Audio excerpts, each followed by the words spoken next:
You know that moment, don't you? It's not a loud moment, it's a quiet one. It happens in a room full of laughter, when the conversation turns to something real, something deep, and you feel this subtle shift inside. A door you didn't even know was there, softly clicking shut. Your smile stays perfectly in place. You might even nod in agreement. But inside, there's a retreat, a pulling back of something precious, something true. To everyone else, you are simply listening. But you know, you are guarding.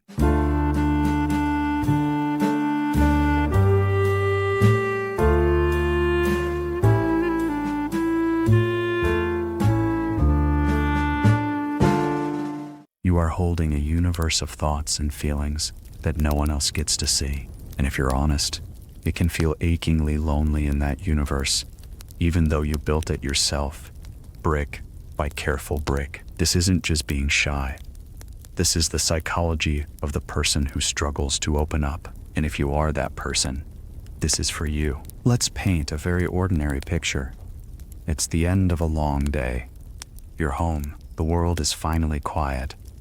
And in that silence, your mind doesn't stop. It replays conversations from hours ago, analyzing a tone of voice, a stray comment you made, wondering if it was too much or not enough. You feel the weight of a problem you're carrying, not for yourself, but for someone you love. You've been solving it in your head all afternoon, tracing every possible outcome. Yet, when they called you, you simply asked about their day. Why is that? Why do you solve the world's problems in the silent theater of your own mind, while others seem to need an audience to think out loud? It starts, often, not as a choice, but as a protection. Imagine a child, sensitive, watching the world intensely. They see that a raised voice can mean anger, that a tear can invite discomfort in others, that sharing a fear sometimes makes it more real. They learn, subtly, that the inner world is a fragile place, and so they begin to build a system, a beautiful, complex, and entirely private system. Inside, a whirlwind of sensation, emotion, connection. Outside, a calm lake, still, unbroken. This isn't deception. This is curation. You have become the curator of your own humanity, deciding which pieces are safe for exhibition and which must stay in the vault, preserved in perfect, private understanding. Think about the last time you felt truly upset. Did you call someone immediately, or did you first need to walk, to drive, to sit with the feeling until you could name its edges, until you could translate the storm into a language someone else might comprehend? You see, for you, opening up isn't the first step, it's the final step. It's what happens after the internal work is done, after you've felt the feeling, analyzed it, comforted yourself, and packaged it into a story that won't burden the listener. You don't just share a problem, you share a problem and its potential solutions. Because to do otherwise feels irresponsible, like handing someone a tangled ball of yarn and asking them to hold it. But here's the painful paradox this creates. By the time you've done all that internal work, the urgency to share has often passed. The storm has quieted, and so you present this calm, processed version of events to the world, and they see strength, they see resilience. They say, "You're so strong, you always have it together," and you smile, and you let them believe it, because explaining the hurricane that has just passed through you would take more energy than the hurricane itself. So you wear the compliment like a cloak, even though it sometimes feels like it's hiding the very thing you wish someone would see. Have you ever wondered why, in moments of genuine connection, you might suddenly feel a wave of fear, a desire to pull back, just when things are getting real? It's because vulnerability, for you, isn't a door, it's a drawbridge, and lowering it means assessing the risk, scanning the horizon for threats. Your mind races. If I show them this, will they know what to do with it? Will it change how they see me? Will I lose the comfort of my own solitude? This isn't paranoia. This is the consequence of depth. When you live so deeply inside your own experience, offering a piece of it to someone else is an act of profound trust. It feels less like sharing and more like transplanting a delicate piece of your ecosystem into unknown soil. Let's talk about that solitude. It's often misunderstood. For others, solitude might be loneliness. For you, it's a sanctuary. It's the crisp sound of pages turning in a quiet room. It's the deliberate ritual of making coffee just the way you like it, watching the steam curl in the morning light. It's the long walk where your thoughts finally line up like birds on a wire, clear and ordered. In these moments, you are not hiding. You are restoring. You are communing with the very self you so fiercely protect. This is where you are most authentic. The irony is, this beautiful self-sufficiency, this rich inner life, can become the very wall that separates you.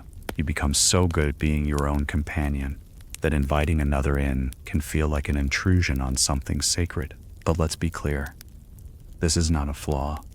It is a response to a world that often prefers sound bites to soul searching, that rewards quick answers over thoughtful silence. You are the counterbalance. You are the deep current beneath the choppy surface. When everyone is shouting to be heard, you are listening, not just to words, but to the spaces between them. You are reading the room in a way others can't, sensing the unspoken tensions, the hidden joys. This is a rare gift.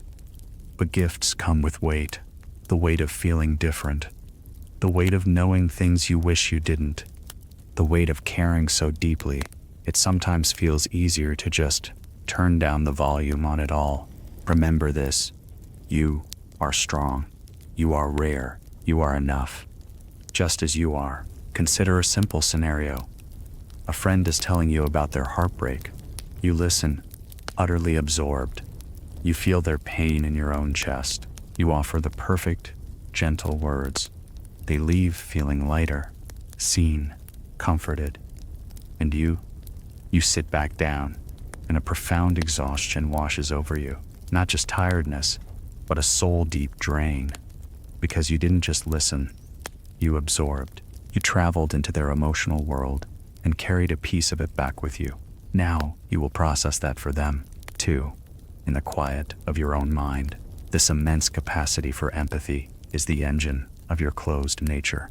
You know, instinctively, how powerful words and emotions are, because you feel them so acutely, so you wield your own with extreme care, often choosing silence over the risk of causing such a ripple in someone else. So where does this leave you? With a heart that feels everything, and a voice that often hesitates to speak of it. It can feel like a life of beautiful, isolated observation. But it doesn't have to be a sentence. What if this very psychology, this careful, guarded way of being, is not a wall, but a bridge waiting to be crossed? The first step is not to tear down your walls, but to understand why you built them. To thank that younger, sensitive self for knowing how to protect something so valuable. You are protecting your depth, your sensitivity, your unique way of seeing. That part of you deserved protection. The shift begins not in a grand confession, but in a tiny, almost invisible moment of letting someone in. It's not about sharing your deepest trauma over coffee. It's about saying, actually, I had a hard day today. When someone asks how you are, it's about leaving one piece of your internal puzzle on the table and trusting that the right person won't try to force it into the wrong space. It's about recognizing that your processed, calm version of events is still real. It's just the final draft. Maybe let someone see a page of the early scribbles, not the whole messy manuscript, just a page. Because here is the truth you have maybe forgotten. Your strength is not in your independence alone. Your true, breathtaking strength is in your capacity to feel. That is not a weakness to be hidden. It is a rare form of courage, to move through this world feeling as much as you do, and still choosing to be kind, to be gentle, to show up for others. That is the quietest, most powerful rebellion there is. You are not broken. You are deep water in a world often skating on shallow surfaces. Deep water takes time to warm. It takes time to trust the sun. But once it does, it holds that warmth long after the surface is turned cold. Imagine for a moment a different kind of quiet. Not the quiet of guarding, but the quiet of being, fully received.